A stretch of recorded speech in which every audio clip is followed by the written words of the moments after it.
그의 아내가 그 일요일 오후 그에게 아들을 목욕시켜 달라고 하지 않았다면, 그가 아들을 커다란 수건으로 감싸서 안고 나온 뒤 아내가 아들에게 팬티를 입히는 모습을 보며 "아직도 몽고 반점이 제법 크게 남아있군. 대체 언제나 없어지는 거지?" 하고 묻지 않았다면, 아내가 "글쎄, 나도 정확한 기억은 없는데 영해는 20살까지도 남아 있었는걸" 하고 뜻없이 말하지 않았다면, 20살 하는 그의 물음에 "응, 그냥 엄지손가락만하게 파랗게 그때까지 있었으니 아마 지금도 있을 거야" 라는 아내의 대답이 뒤따르지 않았다면, 그러니까 2년 전 여름의 초입, 처제는 그의 집에서 손목을 그었다. 그의 가족이 평수를 넓혀 이사한 뒤 처가쪽 식구들이 모두 모여 점심을 먹던 자리였다. 처가 식구들은 고기를 유난히 즐기는 편인데, 처제가 어느 날부턴가 채식을 한다면서 고기를 먹지 않은 것이 장인을 비롯한 모두의 심기를 불편하게 한 모양이었다. 처제가 딱할 만큼 말라 있었으므로 그들이 그녀를 심하게 나무란 것도 이해 못할 바는 아니었다. 그러나 베트남 참전용사 출신의 장인이 반항하는 처제의 뺨을 때리고 우격다짐으로 입안에 고깃덩어리를 밀어넣은 것은 아무리 돌아봐도 부조리 극의 한 장면처럼 믿기지 않는 것이었다. 그러나 그보다 선명하고 섬뜩하게 기억되는 것은 그 순간 터져나온 처제의 비명소리였다. 고깃덩어리를 뱉어낸 뒤 과도를 치켜들고 그녀는 가족들의 눈을 차례로 쏘아보았다. 흡사 궁지에 몰린 짐승처럼 그녀의 눈은 불안정하게 희번덕대고 있었다. 그가 처제를 달리 생각하게 된 것은 분명히 아내에게서 몽고 반점에 대한 말을 들은 다음이었다. 그러니까 그 전에 그는 조금도 처제에게 딴 마음을 품은 적이 없었다. 처제가 그의 집에 있는 동안 보였던 행동들을 기억할 때 그의 몸에서 치밀어 오르는 관능은 추체험에 불과한 것이었다.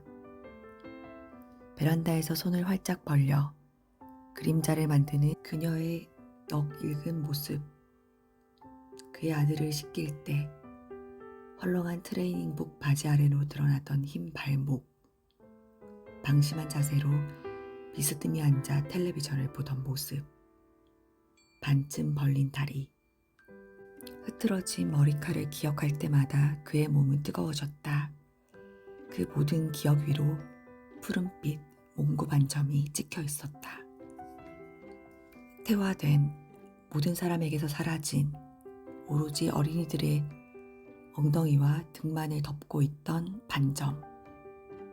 오래전 갓난아들의 엉덩이를 처음 만지며 느꼈던 말랑말랑한 감촉의 희열과 겹쳐져 그녀는 한 번도 보지 못한 엉덩이는 그의 내면에서 투명한 빛을 발했다.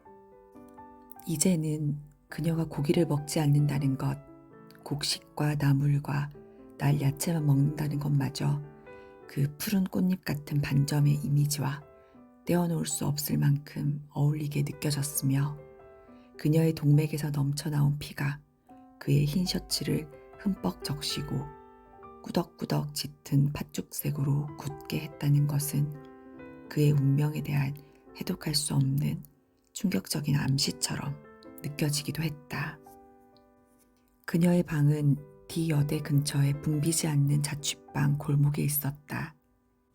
아내의 당부대로 양손 가득 과일을 사들고 그는 다세대 건물 앞에 서 있었다.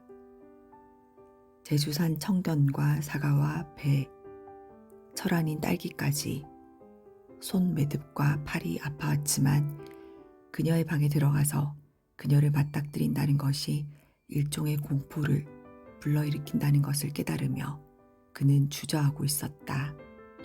문고리를 돌려보았다. 뜻밖에 열려 있었다. 어느새 머리칼을 적신 식은 땀을 닦느라고 그는 야구 모자를 벗었다가 다시 썼다.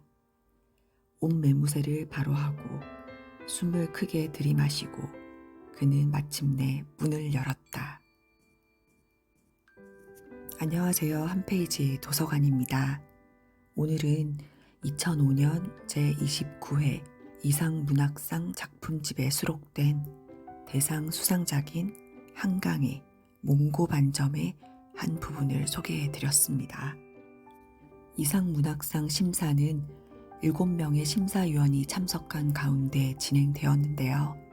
대체토론 단계에서 심사위원들은 각각 2편에서 3편의 대상 후보작을 추천하였는데 한강의 몽고반점은 7명 전원의 추천을 받아 투표를 거치지 않고 전원 일치의 찬상으로 대상 수상작으로 결정이 되었다고 합니다. 이처럼 작품에 대한 대체토론 과정에서 투표를 거치지 않고 심사위원 전원의 찬성으로 대상이 선정된 것은 매우 이례적인 일이라고 합니다. 2024년 10월 10일 노벨 문학상을 수상한 한강의 연작 소설인 채식주의자라는 책에 수록되어 있기도 합니다. 맨부커상을 안겨준 작품이기도 하죠. 3편의 이야기가 하나의 캔버스 위에서 그려지는데요. 고기를 거부하기 시작한 여자의 이야기인 채식주의자. 그 여자가 가진 몽고반점에 강렬한 끌림을 느끼는 형부의 이야기인 몽고반점. 그리고 이카루스처럼 초월하려다가 인간으로서 파멸하는 두 사람을 지켜보는 한 여자의 이야기인 나무 불꽃으로 채식주의자 책은 이루어져 있습니다. 새 이야기의 핵심 인물은 영해인데요. 영해는 과거의 기억과 꿈을 통해 자신이 목구멍에 생명들이 걸려 남아있어 답답한 존재임을 자각하게 되고 육식에 대한 혐오로 시작해 생명에 대한 폭력 자체를 거부하게 되며 마지막엔 다른 생명을 죽여야 살아갈 수 있는 동물로서의 자신을 초월하려고 합니다. 주인공인 영해의 형부는 미디어 아트를 통해 자신의 이상을 추구하려는 예술가입니다. 집에서는 늘 힘없는 모습이지만 자신의 카메라로 영상을 찍을 때만큼은 타인은 물론 본인도 이해하지 못하는 열정을 발휘하는데요. 그는 아내가 자신의 동생을 씻기다가 그녀에게서 몽고반점을 봤다는 말을 듣고 이해할 수 없는 흥분에 빠지게 됩니다. 거부할 수 없는 열망에 빠진 그는 도덕적인 금기를 깨고 영해를 불러 그녀의 누드에 꽃을 그려 촬영하고 싶다는 부탁을 합니다. 그런데 영해는 그의 생각보다 훨씬 간단하게 이를 수락을 했습니다. 그 후 그들은 과연 어떻게 되었을까요? 심사위원 중 이어령 씨는 차원 높은 상징성을 보여주는 새로운 소설이라고, 기이한 소재, 난한 이야기의 전개가 어색할 수 있으나 차원 높은 상징성과 뛰어난 작법으로 또 다른 소설 읽기의 재미를 보여준다고 하였습니다. 신경숙 작가는 소멸되어가는 예술혼을 강렬하게 되살려낸 수작이라고 평하였습니다. 형부와 처제의 정사라는 사회적으로 터부시되는 도발적 소재를 통해 인간 근원의 회귀를 추구한다고 평하기도 했는데요. 한강 작가의 단편이기 때문에 금방 읽으실 수 있을 겁니다. 꼭 한번 읽어보시길 바라고요. 다음에도 재미있는 좋은 책 소개로 찾아뵙도록 하겠습니다. 감사합니다.